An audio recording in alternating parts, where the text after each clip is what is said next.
Sa lalim na 15 talampakan, buong tapang na sinisisid ng 8 taong gulang na si Rodel, o mas kilala bilang Dagul, ang karagatan ng Manila Bay. Pakay ng bata na may mahuling isda para maiuwi sa kanyang pamilya.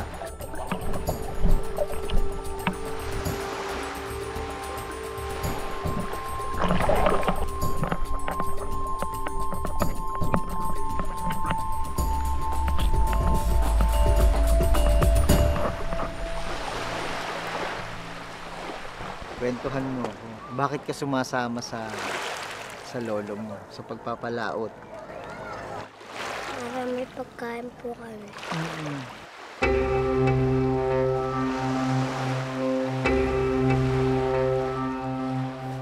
Talagang wala akong magawa po. Talagang gusto niya tumulong sa akin. Iiyak na lang ako dahil siguro nakikita niya yung sistema ng hanap buhay ko. Nahihirapan ako. Kaya parang mature ng isip niya. Pero sa ilang pagkakataon,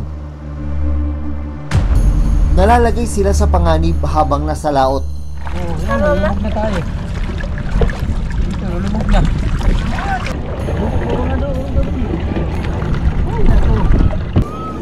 Lumubog yung bangkayo! Matagas. Kaya ano nangyayari? Matagas masyado. Lumubog yung bangka?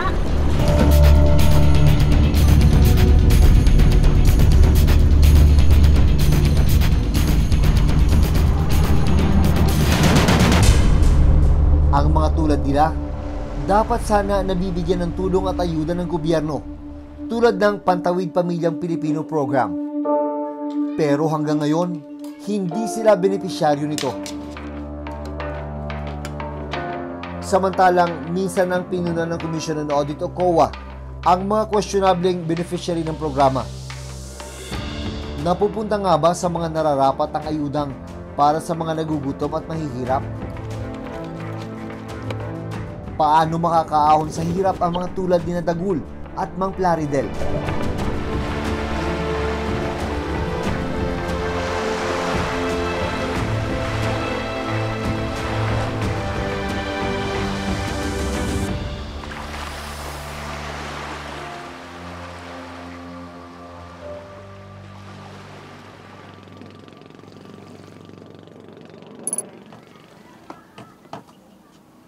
Sa Baseco Compound, maagang naghanda ang 55 taong gulang na si Mang Plaridel ng kanyang lambat na gagamitin sa pangingisda. Minsan kung ano sumabit, hipon, alimasag, klase-klase ng isda, kabasi, talilong, malakapas, kung ano po sumabit sa lambat niya. Makikitang butas-butas na ang ilang bahagi ng lambat. Ngayon nga po may butas na talagang kailangan talaga mapalitan na siya. Pero kaya pa naman yan makahuli tayo. Makakahuli pa po kung may talaga may isda. Maya-maya, tumulong na rin ang kanyang apo na si Dagul sa pagsilid ng lambat sa sako.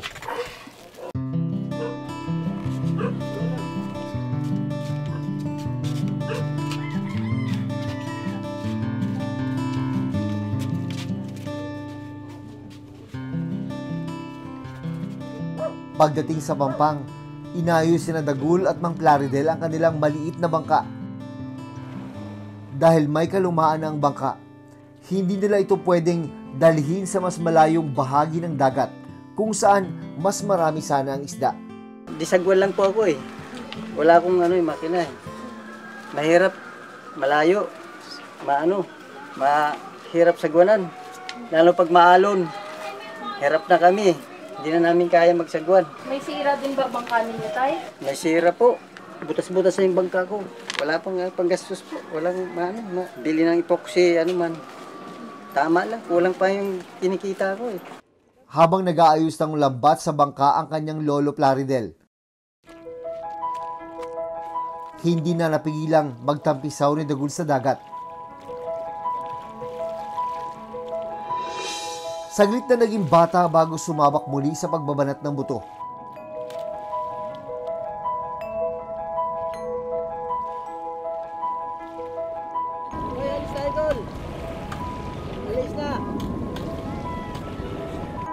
Makalipas ang ilang minuto, umahon na si Dagul.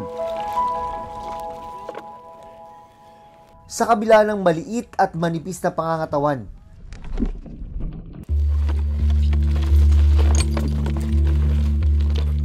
buong puwersang hinila ni Dagul ang bangka hanggang makarating ito sa dagat.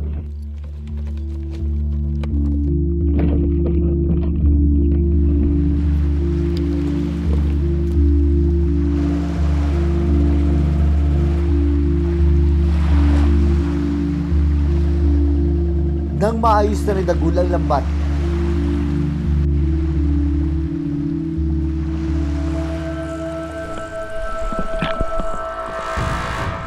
walang pag-aalilangan siyang sumisid sa lalim na halos 15 talampakan. Wala siyang suot na kahit anong proteksyon o diving gears. Saglit siyang lulubog, saka muling aahon.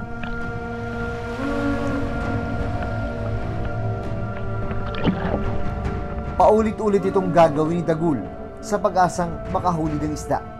Siya talagang may gusto. Kasi parang nakamulatan na niya, maliit pa siya, parang nakikita na niya kung na ganito ang ano ko, hanap buhay. Ito, si Lolo, baka walang katulong. Paglaki ko, tulungan ko siya. Ayun ang siguro nasa isip niya. Si ibang bata, walang ganun. Siya lang. Na ano ko, na porsigido siya para sa akin, para sa pamilya.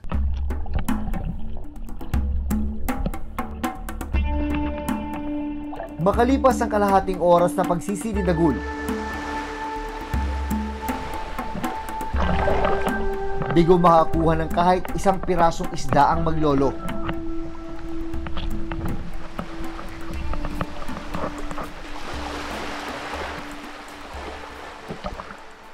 Kaya sinubukan nilang lumipat ng pwesto. Pero hindi pa man nakakalayo, may biglang nangyari.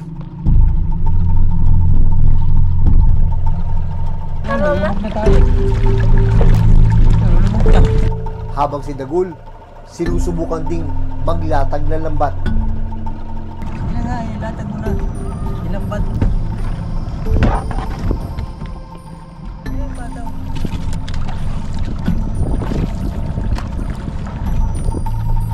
Unti-unting pinasok ng tubig ang kanilang bangka.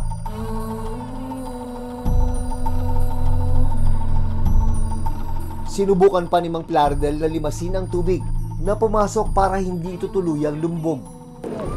Oh, lumubog yung bangkayo. Tagas. Tagas. Tay, ano nangyayari? Tagas masyado. Lumubog yung bangka? Ilang sandali pa, tuluyan ng lumubog ang bangka ng maglolo.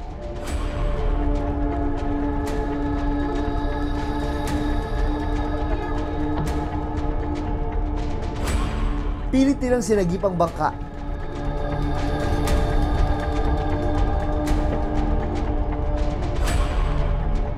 At agad isinampa sa mas malaking bangka ng isang kaibigang mangingisda. Ganun po talaga talagang ganun buhay. Magkaganyang po, yung bangka kung mayroong financial na pang kayang pang gastos ba. Hindi ko po makahuli ng marami. Baka ipang gastos malala na, wala. Pagkatapos na nangyari, saglit kong nakausap si Dagul. Kwentuhan mo kung bakit ka sumasama sa lolo mo, sa pagpapalaot. Marami pagkain po kami. Anong pakiramdam nung muntik na tumaob yung bangka niyo? Kinabahan ako naman. Kinabahan ka. Ipinakita rin sa akin ni Dagul ang mga sugat na nakuha niya mula sa pangingisda. Nakaranas ka na ba na nagkasugat-sugat ka habang nagpapalaot kayo? Saang parte ng katawan mo ang sugat na inabot mo? Saan? Saan ka nasugatan? Ano nangyari dyan? Sugatan po. Nakausap ko rin si Mang Plaridel. Ang Plaridel. Jun po. Kumusta kayo? Buti po. Eto, dito nakasalala yung pang-araw-araw nyo. Opo. Talaga, pag wala ito po, wala talaga kami. Diskarte na lang yung bang ano, hanap buhay. Minsan manisid, mingwit. Okay. Kung ano lang po ang mama namin. hanap Sapat buhay. ba? Minsan mayroon, minsan wala. Paano pag wala? Yun, panibagong ano naman, diskarte. Ibang hanap buhay na naman, pag wala sa lambat, mangmingwit, manisid, kung alin doon, para magkakain lang pang-araw-araw. 6 na taong gulang pa lang daw ang kanyang apo nang magsimulang tumulong sa kanya sa pangingisda. Maliit pa siya eh. Talagang porsigido na sumama sa akin. Yun ang yan ang nakakatulong sa akin na apo ko. Pero bilang lolo, ang Plaridel, ano yung pakiramdam mo ba talaga na nakikita mo yung apo mo na yun, na pumunta sa laot, sumasama sa iyo? Kahit na sabihin natin nakakatulong talaga siya, gusto niyang tumulong yung bata. Pero sa inyo siguro bilang isang lolo, Hindi pwede- mabigat din, ano? Mabigat po. Ang gusto ko po kasi bata pa, dapat sa kanila mag-aral talaga ng maayos. Oo. Yun ang dapat talaga sa kanila. Talagang wala akong magawa po. Talagang gusto niya tumulong sa akin. Iniyak na lang ako dahil siguro nakikita niya yung sistema ng hanap buhay ko. Nahihirapan ako. Kaya parang matured ang isip niya. Gusto niya lagi akong tulungan niya. Sabi ko, nak, mag-aral ka. Huwag mo muna, bata ka pa. Nandyan lang yan. Hanap buhay. Mag-aral ka, mag-aral. Dahil sa nangyari, nagdesisyon na lang silang umuwi. Wala silang huli ngayong araw. Pagdating sa bahay, oras na ng pananghalian. Pero wala pa raw silang kakainin. Agad na nagsaing si Mang Plaridel. Mabuti na lang daw at may tira pang 2 pirasong maliliit na isda mula sa kanilang agahan kahapon. Ito ang pagsasaluhan ng kanilang pamilya.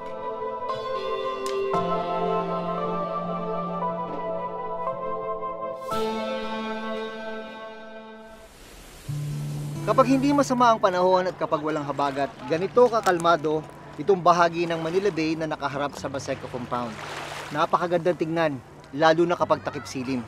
Dito sa Manila Bay umaasa ang maraming mga taga Baseco Compound, kabilang na si Mang Plaridel at kanyang apong si Rodel para sa kanilang ikabubuhay. Pagsapit ng hapon, binalikan ni Mang Plaridel ang nasirang bangka para i-repair ang butas-butas na bahagi nito. Kaya pang ipalaot yan? Papalitan na lang siya ng dingding para mabuo siya. Gastos yun. Magastos nga po. Hindi ba delikado kung ganito nakadami yung sira at papalaot mo pa? Kailangan natin na ma-survive yung pamilya eh.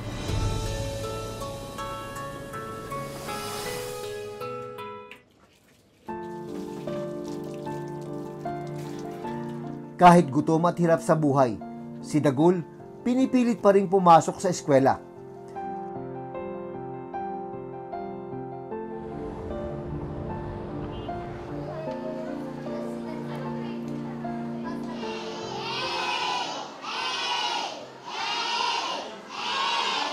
Nasa grade 1 na siya ngayon.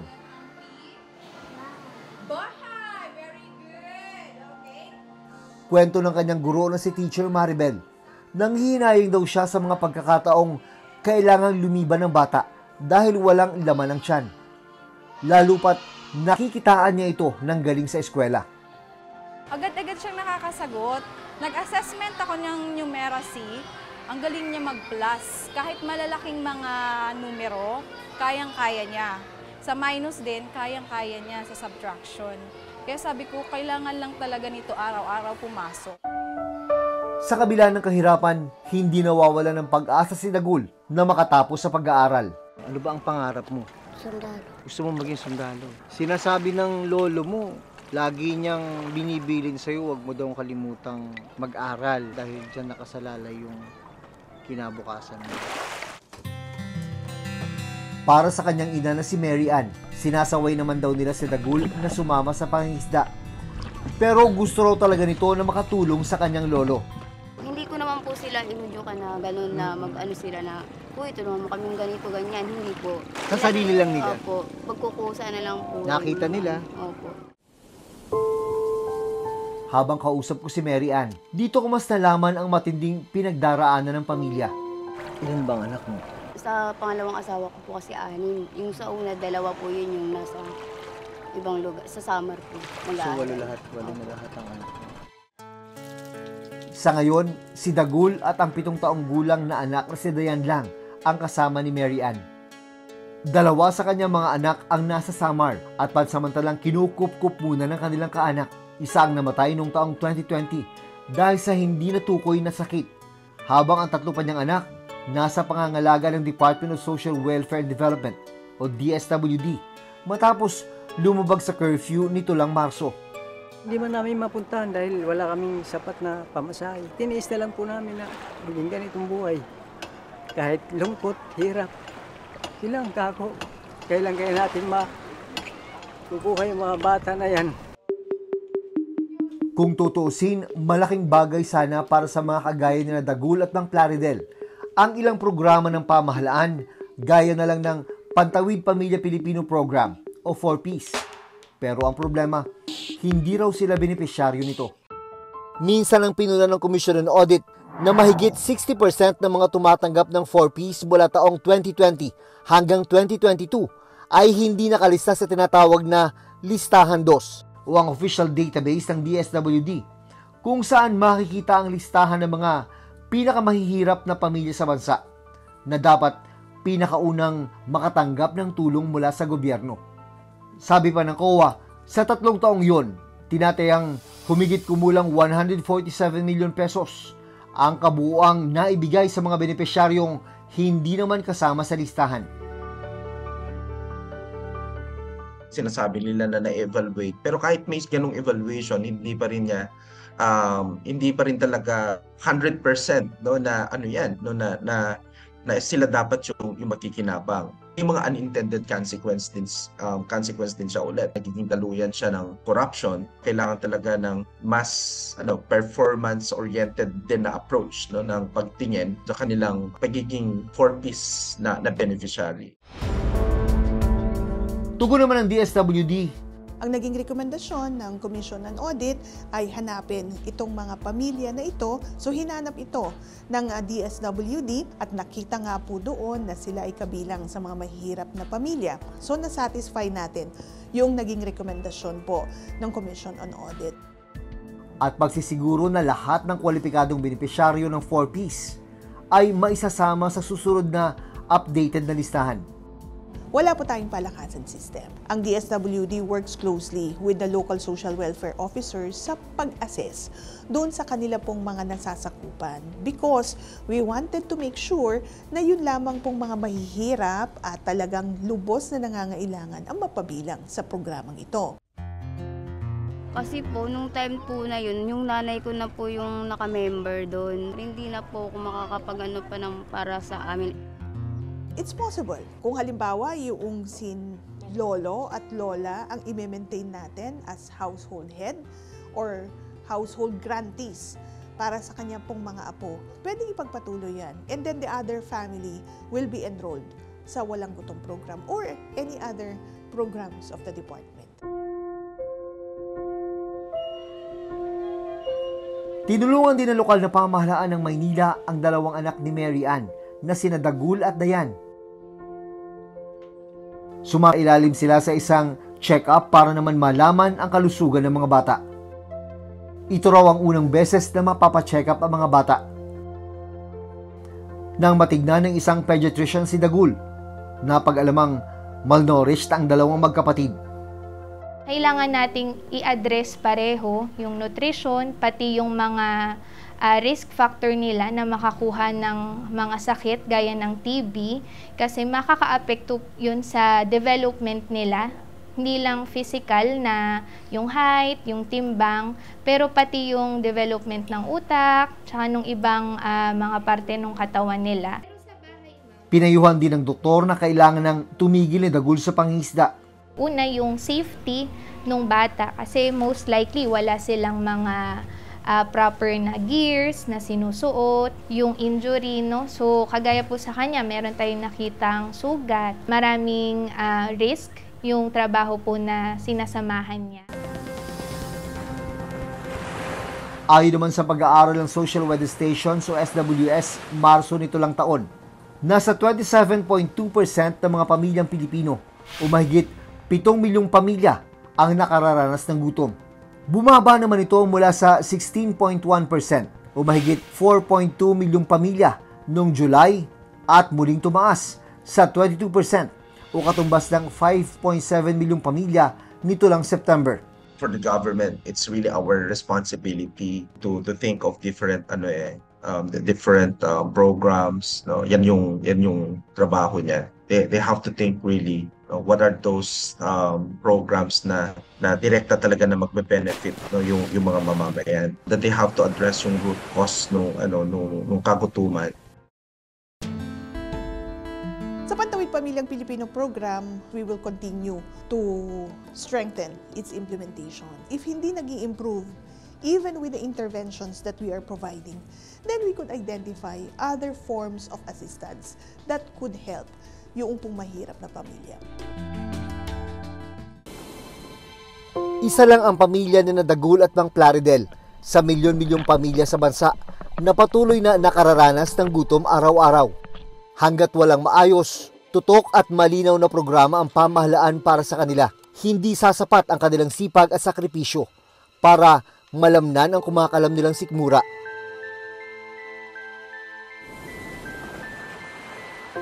Hanggang sa susunod na Sabado, ako si Jun Veneracion at ito ang Reporter's Notebook.